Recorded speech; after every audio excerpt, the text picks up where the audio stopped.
Hai teman-teman, selamat datang di video pembelajaran bioteknologi konvensional pembuatan keju. Sebelum kita mulai, izinkan kami memperkenalkan diri terlebih dahulu ya.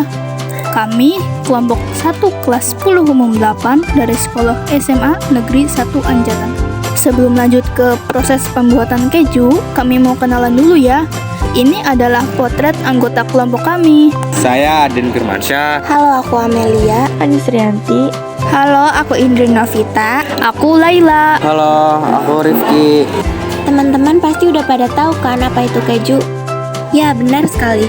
Keju merupakan produk dari bioteknologi konvensional hasil dari fermentasi asam laktat yang merupakan bahan makanan yang dibuat melalui fermentasi susu dengan cara yaitu susu diasamkan dan dipadatkan menggunakan mikroorganisme. Nah, ini adalah mikroorganisme yang berperan dalam pembuatan keju nih teman-teman. Ada Lactococcus lactis, Lactobacillus casei, dan Streptococcus thermophilus. Yuk sekarang kita lanjut ke proses pembuatan keju. Ini bahan-bahan yang dibutuhkan untuk membuat keju. Ada susu murni, cuka, dan garam. Selanjutnya, ini alat-alat yang dibutuhkan. Ada saringan, sendok, wadah, dan panci. Proses pembuatan keju ada beberapa tahapan nih teman-teman. Ada pasteurisasi, pengasaman, penambahan enzim rennet, dan pematangan keju. Akhirnya kita sampai ke langkah-langkah pembuatan keju nih teman-teman. Simak baik-baik ya. Pertama, kita tuangkan 1 liter susu sapi murni ke dalam panci. Nah, kita masuk ke tahap pasteurisasi, yakni proses memanaskan susu dengan suhu rendah yaitu 70 derajat Celcius. Ini dilakukan dengan tujuan untuk membunuh bakteri patogen yang akan menghambat proses pembuatan keju. Selanjutnya, kita aduk perlahan dengan api sedang saja ya teman-teman. Nah, kita masuk ke tahap 2, yakni tahap pengasaman susu. Ini merupakan tahap penambahan bakteri asam laktat. Dengan menambahkan zat pengasam akan membuat pH susu menjadi rendah, sehingga enzim rennet bisa bekerja optimal. Nah, zat pengasam ini contohnya seperti cuka, perasan lemon, atau bakteri ke dalam susu yang telah dipanaskan tadi. Nah, setelah kita menambahkan cuka tadi, kita aduk perlahan hingga muncul dadi ya. Ini prosesnya memakan waktu yang lumayan lama loh.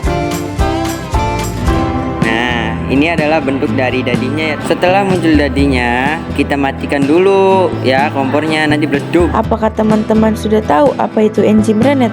Enzim rennet merupakan enzim kompleks yang dihasilkan di dalam perut hewan ruminansia seperti sapi, kambing, banteng, dan lain-lain, yang memiliki fungsi untuk menggumpalkan kasein atau protein pada susu. Terus yang ketiga, ada penambahan enzim rennet. Enzim rennet akan membuat susu mengalami koagulasi atau penggumpalan susu. Setelah susu dicampur rata dengan rennet, susu akan mulai menggumpal pada menit ke-15 sampai 30 menit. Tungguin saja.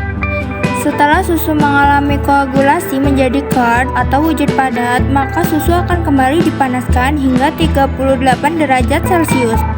Proses ini bertujuan untuk memisahkan whey atau wujud cair dari curd.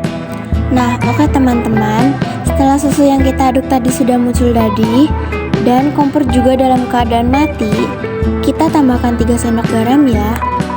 Nah, garam ini fungsinya untuk memberikan rasa pada keju serta memengaruhi proses fermentasi dan pengentalan. Selain itu, garam juga membantu mengontrol pertumbuhan mikroorganisme yang tidak diinginkan selama proses pembuatan keju, sehingga keju dapat awet karena berpengaruh terhadap pengurangan kadar airnya.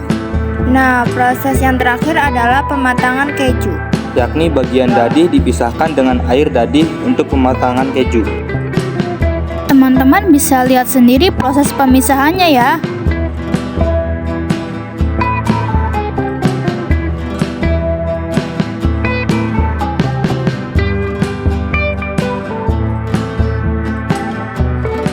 Jika sudah dirasa tidak ada sisa air, teman-teman bisa memindahkannya ke dalam wadah dan ditekan-tekan ya.